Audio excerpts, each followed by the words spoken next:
दोस्तों, इस समय दुनिया के मानचित्र पर जो देश सबसे ज्यादा चर्चा का विषय बना हुआ है वो है सीरिया।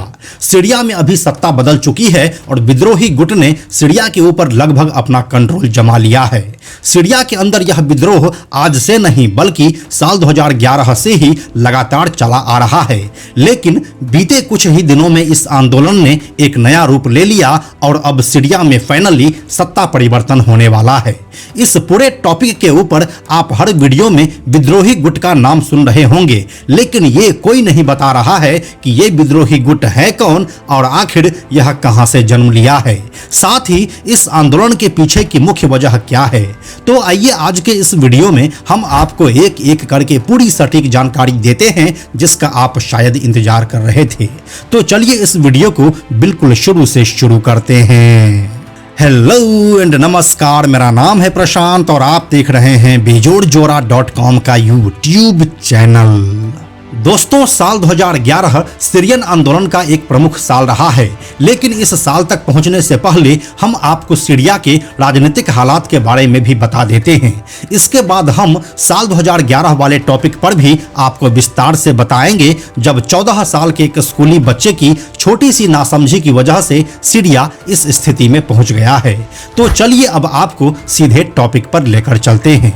साल 1970 तक सीरिया में राजनीतिक स्थिरता जैसे तैसी बनी हुई थी, लेकिन फिर साल 1970 में हाफिज अल असद ने तख्ता पलट करके वहां पर अपनी सरकार बना ली और सीरिया के सत्ता पर काबिज हो गए। यहां पर एक बात बतानी सबसे ज्यादा जरूरी है और वो ये है कि सीरिया एक इस्लामिक देश है जहां पर करीब 10% की आबादी शिया मुस्लिम की है और 80% की आबादी सुन्नी मुसलमान की है और बाकी की जनसंख्या क्रिश्चियन और अन्य माइनॉरिटीज की है।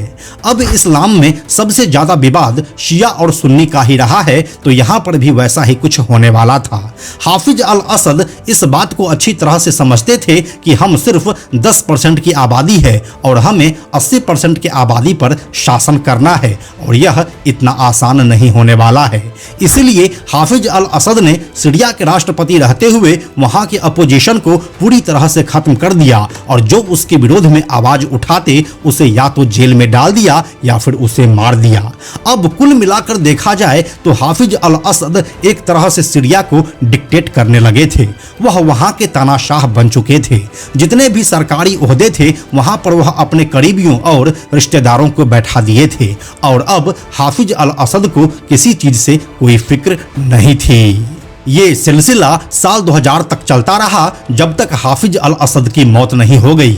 इसके बाद इसी सत्ता को उसके बेटे बशर अल असद ने कंटिन्यू किया। जितने बड़े तानाशाह हाफिज अल असद थे, उनके बेटे बशर अल असद अपने कुछ ही सालों के सत्ता के दौरान उससे भी बड़े तानाशाह साबित होते गए।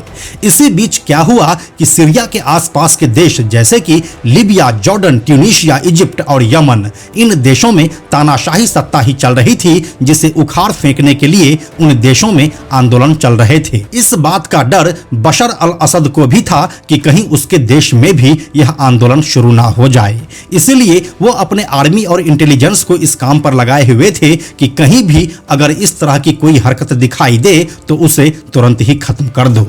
इसी दौरान क्या हुआ कि सीरिया के दारा शहर के एक स्कूल में 7वीं क्लास में पढ़ने वाला 14 साल का एक लड़का मुआविया अपने स्कूल के दीवार पर एक लाइन लिख देता है जिसका हिंदी में मतलब हुआ, अब तुम्हारी बारी है डॉक्टर।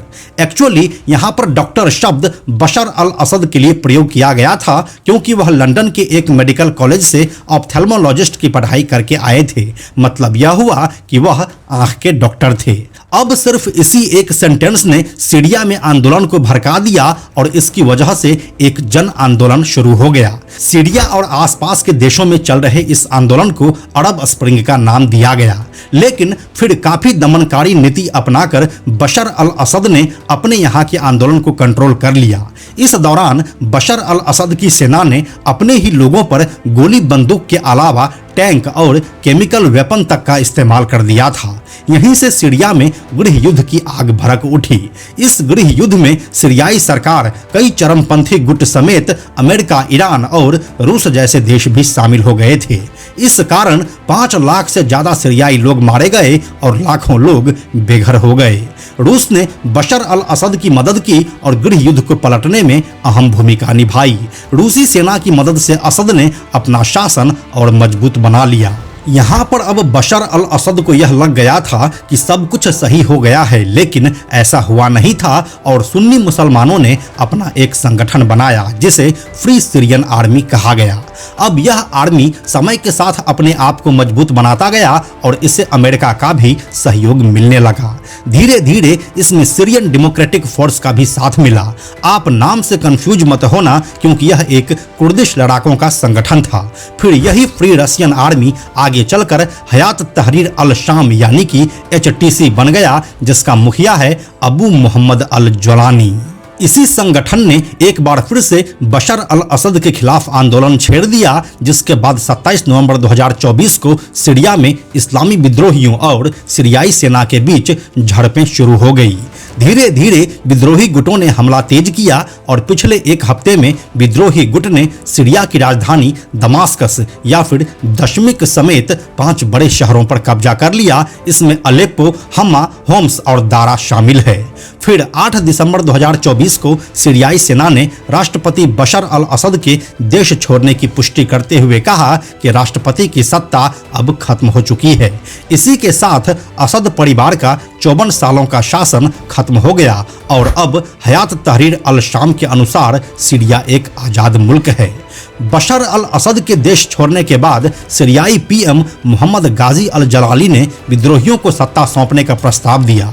जलाली ने एक वीडियो में कहा कि वह देश में ही रहेंगे और जिसे भी सीरिया के लोग चुनेंगे उसके साथ मिलकर वह काम करेंगे। सीरिया के विदेश मंत्रालय ने एक बयान जारी करते हुए कहा कि सीरिया के इतिहास में एक नया अध्याय लिखा जा रहा है जो सभी सीरियाई लोगों को एक साथ लाएगा।